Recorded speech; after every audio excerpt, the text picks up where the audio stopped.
যদি কেউ বলে যে সাকিবকে আমি টিমে চাই না, আমার মনে হয় আমরা এখনো তাহলে প্রকাশ রাজ্যে বাস করতেছি। দিন শেষে ক্ষতি তো আসলে সবারই হবে। কি হচ্ছে আপনি আপনি যে কালকে বাঁচবেন মরবেন আপনি আমার এই গ্যারান্টি দিতে পারবেন? তো আপনার এত দুশ্চিন্তায় মরে যাচ্ছেন কেন? আপনি হয়তো টাকার জন্য হন, কে হয়তো সম্মানের জন্য হয়, কেউ হয়তো মাঠে থাকার জন্য হয়। আপনি কিভাবে মোটিভেট হবেন সেটা আপনার ব্যাপার।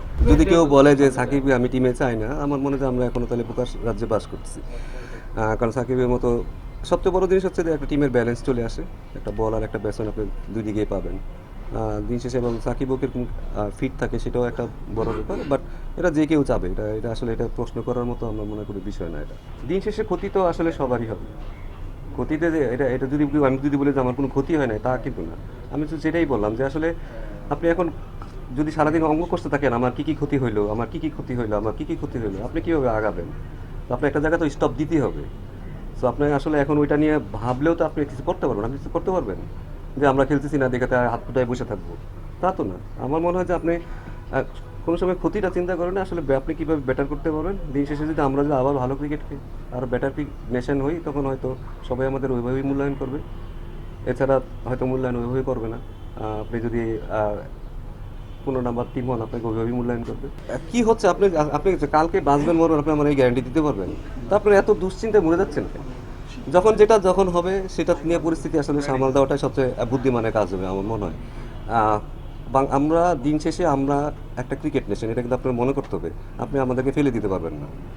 অ্যাটলিস্ট আমাদের সাপোর্টার আছে, আমাদের প্লেয়ার আছে, আপনারা আছেন, আমাদের এখানে এই ক্রিকেটটা অনেক জনপ্রিয়। দিন শেষে আপনি অনেক কিছু আপনি টপ পজিশনেও থাকলে আপনি চিন্তা করবেন যে এই দেশটাকে কি বাদ দিব না। ঠিক আছে, দিন শেষে আপনাকে হিসাব করতে হবে সব কিছু। তো আমার মনে হয় যে আমাদের অনেক রিসোর্স আছে, আমরা হয়তো ঠিকমতো ইউটিলাইজ করি না, সেটা এটা আমাদের ব্যর্থতা। But as a cricket nation আপনি আপনার আপনার আমাদের ছুঁড়ে ফেলে তো আর পারবেন না। আপনি হয়তো টাকার জন্য হন, কে হয়তো সম্মানের জন্য হয়, কেউ হয়তো মাঠে থাকার জন্য হয়। আপনি কীভাবে মোটিভেট হবেন সেটা আপনার ব্যাপার।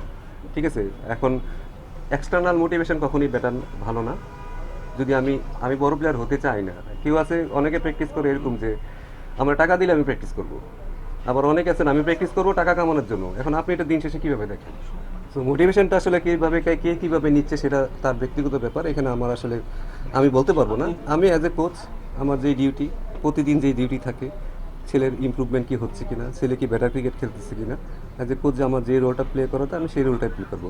এক্সটার্নাল মোটিভেশন দেওয়ার মতো আমার মনে হয় তাদেরকে কিছু নাই। দিন শেষে তারাই হচ্ছে বাংলাদেশের বেস্ট 15টা প্লেয়ার। তাদেরকে যদি আমি আবার এক্সট্রা মোটিভেশন দিতে চাই, সেটা হিতে বিপরীত হওয়ার চান্সেস। আমার মনে হয় যে বাংলাদেশের বেস্ট প্লেয়াররা এখানে খেলতেছে, এটার ইম্পর্টেন্সই অনেক আছে। তো আমরা ওইভাবেই দেখতেছি এটা। বিশ্বকাপ খেলছি না সেটা তো আপনারা সবাই জানেন। আর আমি ওরকম মানুষ না যে একটা জিনিস মিস করছি বলে তার জন্য আমি হাউতাশে মরে যাব। আমি কালকে বাঁচবো না মরবো সেটা আমি জানি না, বাট ভবিষ্যৎ নিয়ে আসলে চিন্তা না করে আমার মনে হয় আমার কারেন্ট আমার পজিশন যেটা যেটা আছে, যেটা আমি সবচেয়ে বেস্ট করতে পারি, আমি এখানে ভালো ক্রিকেট খেলতে পারি, আমার খেলাটা ইমপ্রুভ করতে পারি, যেন আমরা ডেভেলপ করতে পারি অ্যাজ এ টি-20 টিম। আমি মনে করি লাস্ট ইয়ার আমাদের মোটামুটি ভালো রেজাল্ট হয়েছে, তার থেকে যেন আমরা আরও ব্যাটার করতে পারি সামনে, সেদিকে আমাদের লক্ষ্য আছে যে এই টুর্নামেন্টটা হয়তো সেদিক থেকে আমাদের জন্য অনেক লাভবান। টু বি অনেস্ট, এটা আসলে মাথা থেকে যাওয়াটা অনেক ডিফিকাল্ট, এটা জন্য সবারই আসলে মেন্টালি টাফ, সবাইকেই বলা যাবে না। এটা হতাশা কাটানোটাও আসলে মুশকিল। বাট দিন শেষে আমি যেটা বললাম যে দিন শেষে আপনি যদি এটা নিয়ে পড়ে থাকেন, আপনি আসলে আপনার ক্ষতি ছাড়া আসলে অন্য কিছু করতেছেন না। সো আমার মনে হয় যে আমি কারেন্ট যে অবস্থায় আছি সেই অবস্থায় আমি আমার বেস্টটা কি দিতে পারি কি পারবো কি না, সেটাই হচ্ছে আসলে মূল লক্ষ্য। অ্যাজ এ প্রফেশনাল প্লেয়ার তারা ওইভাবেই হয়তো দেখবে এটা। বাট ইমোশন সবাই তো আসলে কন্ট্রোল করতে পারে না, এটা মানুষের পক্ষে সম্ভব নয়। আপনি মানুষ, আমরা হিউম্যান বিং, আমাদের ভিতরে দুঃখ কষ্ট থাকবেই, সুখ থাকবে, সব কিছুই থাকবে।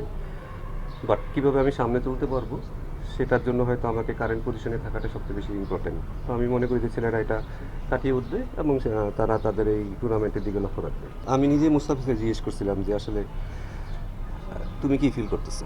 ও বলছে লেট ইট গো, মানে চলে যাওয়া, এটা চলে গেছে যেটা চলে গেছে। তো আমার মনে হয় এটা সবাই তো আর মুস্তাফিজের মতো হতে পারবে না, বাট এটা হইলেই আসলে ওই ছেলেটার জন্য, ওই প্লেয়ারের জন্য সবচেয়ে বেস্ট হবে। কারণ যে জিনিস আমি কন্ট্রোল করতে পারবো না সেই জিনিস কন্ট্রোল করতে আমি যাব না। অ্যাজ এ প্লেয়ার আপনি যদি বড় প্লেয়ার হতে চান বা যে কোনো পরিস্থিতি থাকেন, আপনি বা আপনার চাকরির ক্ষেত্রেও আপনি প্রমোশন দিবে কি দিবে না তা সেই হতাশায় যদি আপনি মরে যান, তাহলে আসলে আপনার কারেন্ট অবস্থাটা আপনি বুঝতে পারবেন না। তো আমার মনে হয় মুস্তাফিজের কাছ থেকে এটা হয়তো শেখার একটা ভালো জিনিস আছে যে কীভাবে আসলে এত এতগুলো টাকা বলে যাই বলেন, ও তো হতাশায় পড়তে পারতো, বাট সে জানে যে এটা আসলে কন্ট্রোল করার তার কিছু নাই, তার হাতে তো ছিল না। সো আমার মনে হয় বেশ জিনিসটা আসলে মুস্তাফিজের কাছ থেকে আমি শিখেছি এবং আমরা অন্যরা হয়তো এখান থেকে শিখবো। একটা কথা বলছি যে যেই জিনিস আমার কন্ট্রোলে নয়, যেই জিনিস আমি কিছু করতে পারবো না, আমি কেন ওইটা মন্তব্য বা করতে যাব বা ওইটা নিয়ে আমি কেন চিন্তা করতে যাব, সেটা তো আমার দায়িত্ব না। কারণ দেখুন, কমিউনিকেশন স্কিল সবারই লাগে, সবাই যদি বেটার করে এটা সবার জন্যই ভালো। যখন যে যে অবস্থায় থাকবে আমার মনে হয় যে এটা তাদের ব্যক্তিগত, সবারই ব্যক্তিগত ব্যাপার, কে কীভাবে নিবে না নিবে।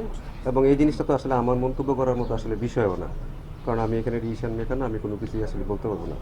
বাট পরিবেশ যত ভালো হবে, শুধু ক্রিকেটাররা তো ক্রিকেট খেলে না, এখানে সবাই খেলে, আপনারা আছেন, ম্যানেজমেন্ট আছে, বোর্ড আছে, সবার পরিবেশ যত ভালো হবে, এটা দিন শেষে বাংলাদেশ ক্রিকেটের লাভবান হবে। ভাই এতদিন আমরা আসলে টি-20 প্রস্তুতি নিচ্ছিলাম বিশ্বকাপের আগে, এখন বিশ্বকাপ তো হলো না, আমরা পাকিস্তানের সাথে 3টা টি-20 আছে। এখন কি আসলে আমাদের ওয়ানডে প্রস্তুতি নিতেই হবে আলটিমেটলি, মানে আপনারা কি ওয়ানডের দিকে আগাবেন মানে সাদা বিশ্বকাপের জন্য পরবর্তীতে? দেখুন, প্রত্যেকটা টিমের তো একটা নিজস্ব প্ল্যান থাকে।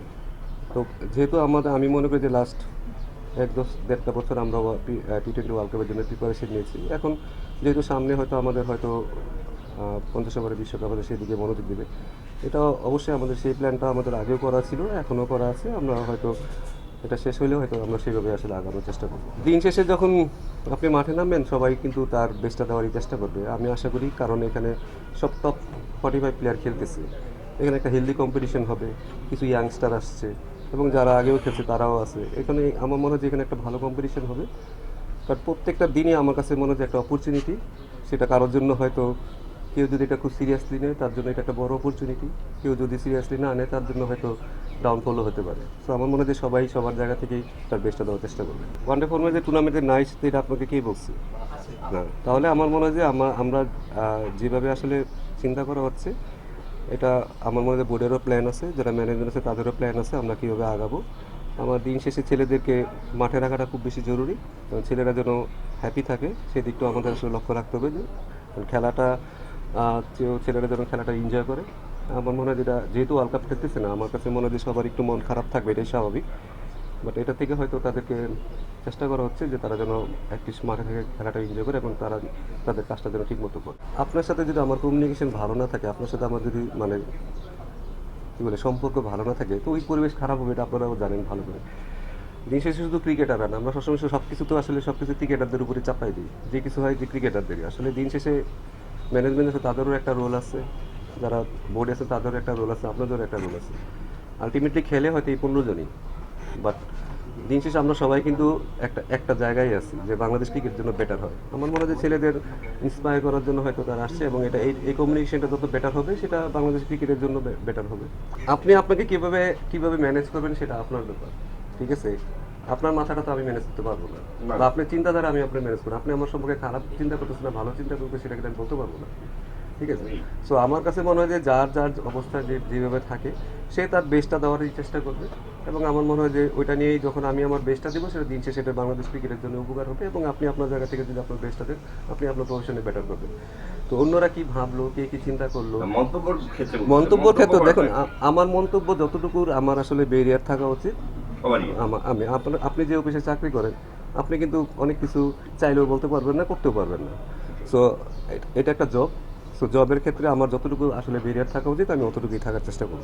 জীবনে যে কাজই করেন, আপনি বেস্ট হতেই চাবেন, আপনি তো আর সেকেন্ড হইতে আসেন না এখানে। এটা সিম্পল জিনিস, যে যেখানে নামবে সেখানে তার বেস্টটা দেওয়ার চেষ্টা করবে। যেহেতু আমরা ওয়ার্ল্ড কাপের একটা প্রিপারেশনের জন্য আমরা অনেক দিন একসাথেই ছিলাম, তো আমার মনে হয় ওইভাবে এই টিমটা রাখা হয়েছে যে তারা আসলে কীরকম করে। তো এখানে আসলে সেকেন্ড অপশন তো চিন্তা করার তো কিছু নাই। আমার মনে হয় যে আমি আমার জায়গা থেকে আমাদের টিমটা যেন বেটার ক্রিকেট খেলে, ছেলেরা যেন প্রতিটা দিন তাদের ইমপ্রুভমেন্টের দিকে খেয়াল রাখে। অ্যাজ এ কোচ আমার সেটাই দায়িত্ব। পারফরমেন্স দিন সেটা আসবে কি আসবে না সেটা পরের ব্যাপার, বাট তারা যেন খেলাটা এনজয় করে, তারা যেন একটু হলেও যেন এখান থেকেও কিছু শিখতে পারে, সেটা হলে বাংলাদেশ ক্রিকেটের জন্য লাভ। তো অনেক দেশে এটা অ্যাপ্লাই করছে, সেটা আমরাও করে দেখতে চাই আসলে কীভাবে করা যায়, যেটা হয়তো অনেক সময় হয়তো এটা টিমের জন্য ভালো হতে পারে। এবং হয়তো এখানে যেহেতু 12 জন খেলবে, তখন আপনি কি কেতন স্ট্র্যাটেজি নিতে চান সেটার উপরে ডিপেন্ড করবে। তো আমার মনে হয় যে না, খুব একটা খারাপ রুলস এটা। কোচের জন্য তো কাজটা বেড়ে যাচ্ছে, কাজ আসলে সবার জন্যই বেড়ে যাচ্ছে, ক্যাপ্টেনের জন্য বেড়ে যাচ্ছে। ক্যাপ্টেনও থিঙ্কিং করবে, দিন শেষে ক্যাপ্টেনই ডিসাইড করবে। কোচে তো আমরা বাইরে বলে থাকবো, খেলা শুরু হয়ে গেলে আসলে আমাদের খুব বেশি কিছু করা থাকে না।